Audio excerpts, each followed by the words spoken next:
Sorry, I got cut off. This is the second part.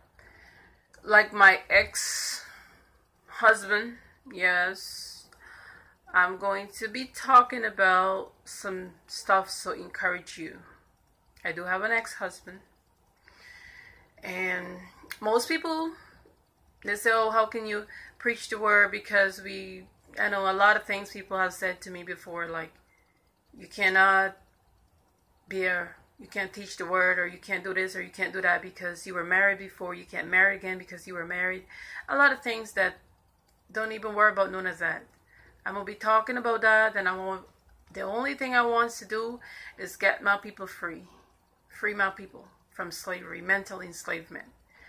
So, the unforgiveness that came about, that I thought I was over, was my ex-husband, my youngest daughter's father. We didn't have a great relationship. During the relationship, I ended up in many shelter. It was not, and I would not blame him all for what happened, and I would not blame myself. It was both of us. I did not know God, and we went through some hell. But because I used to blame him for a lot of things, and I realized during this fasting, I still did not let go of some of the hurt that I claim he put me through. But I put myself through a lot of hurt.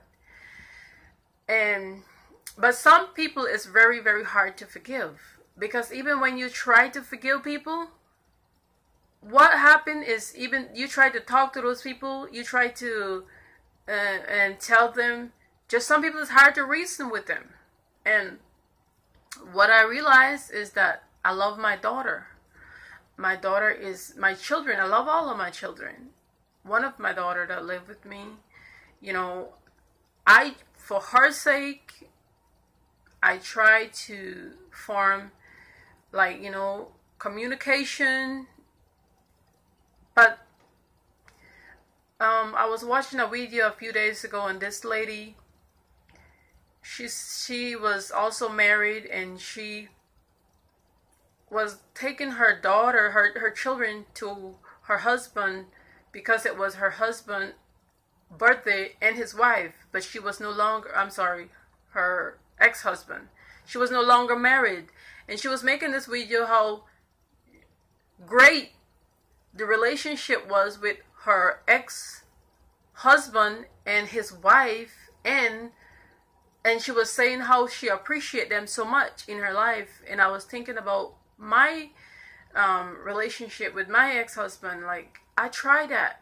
I tried so many times to communicate, to try to form a bond between me and him and his wife. And even when I was married to my husband, my deceased husband, he tried to, we're gonna set up, let's set up a dinner date.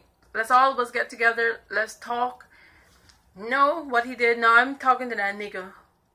You see, some people are just, they have, and I hate to say that, people have the devil in them, but some people just don't have the understanding to communicate. And these people are hard to forgive, but we still have to love them, and I still have to forgive them. So sometimes, but again, the Bible tells us, what? If your right hand offend you, cut it off. So things that offend us and things that cause us to sin, we must let it go. Because certain people, it just don't work trying to, because they're sent by another force to make your life miserable. And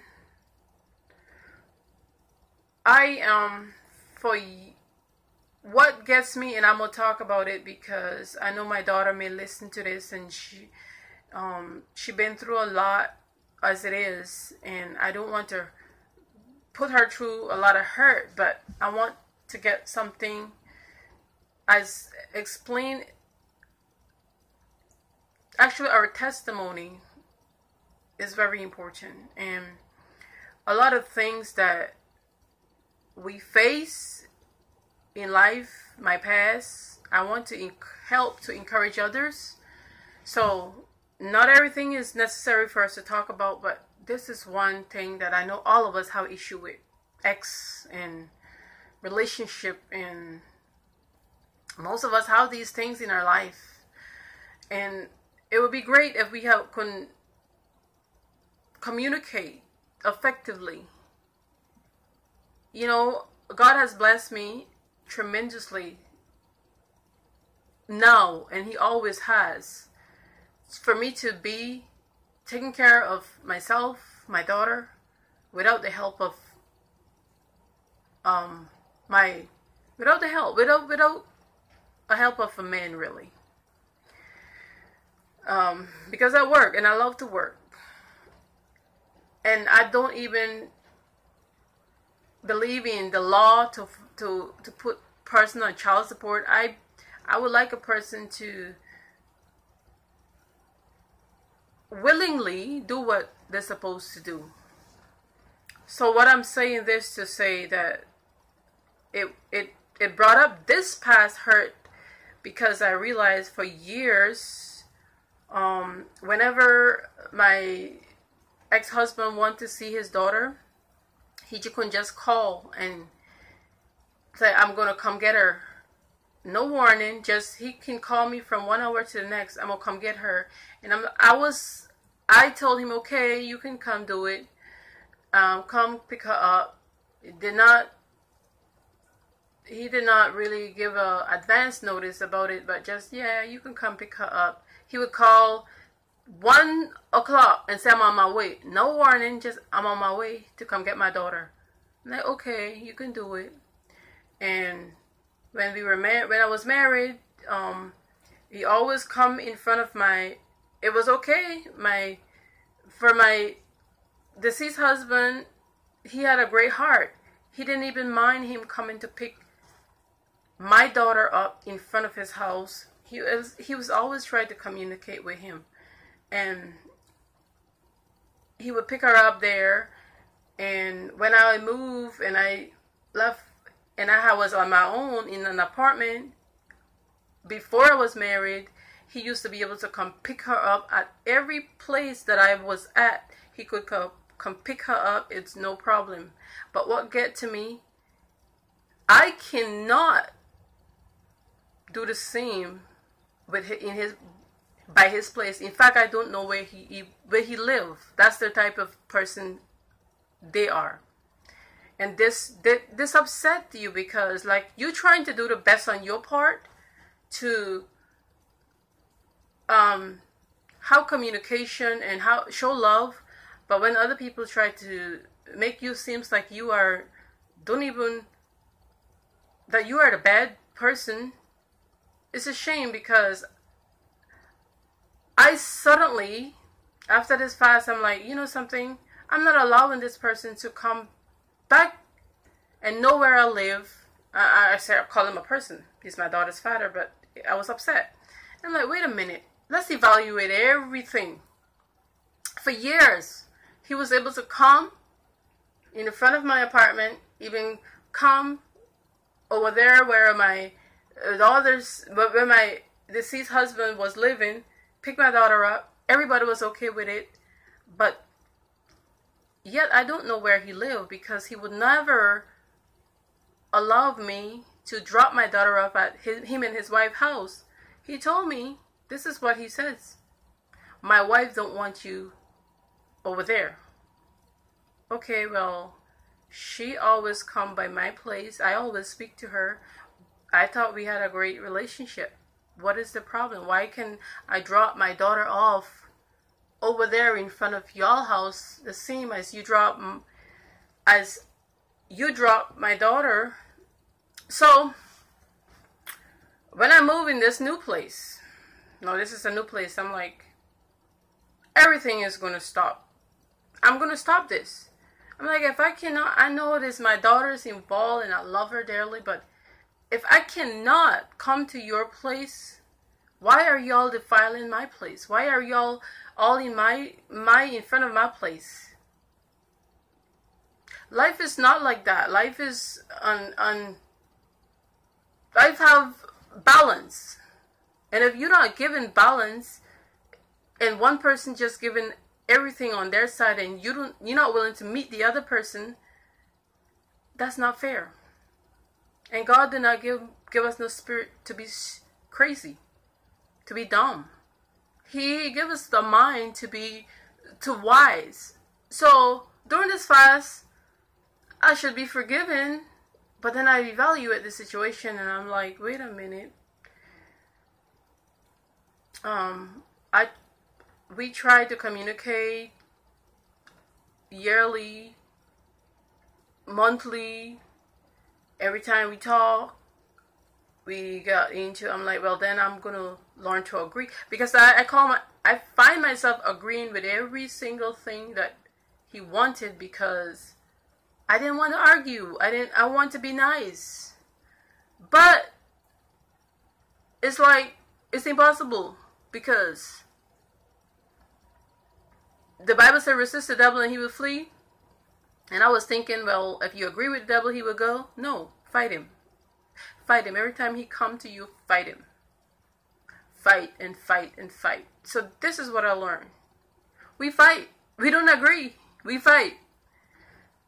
Because if not, people would always take advantage of us and always disregard us. And God has not given us a spirit of fear, but of love, power, and sound mind. So we use this power, we use this sound mind for balance. And love, actually love always have balance. Love also have balance. You can't love the devil. You can't love wrong.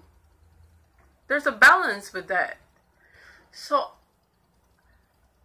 one of the thing, what I was having issue with the unforgiveness with my ex-husband is that how bad I realized how his heart worked, because one time a mail accidentally went to his house that had my name on it.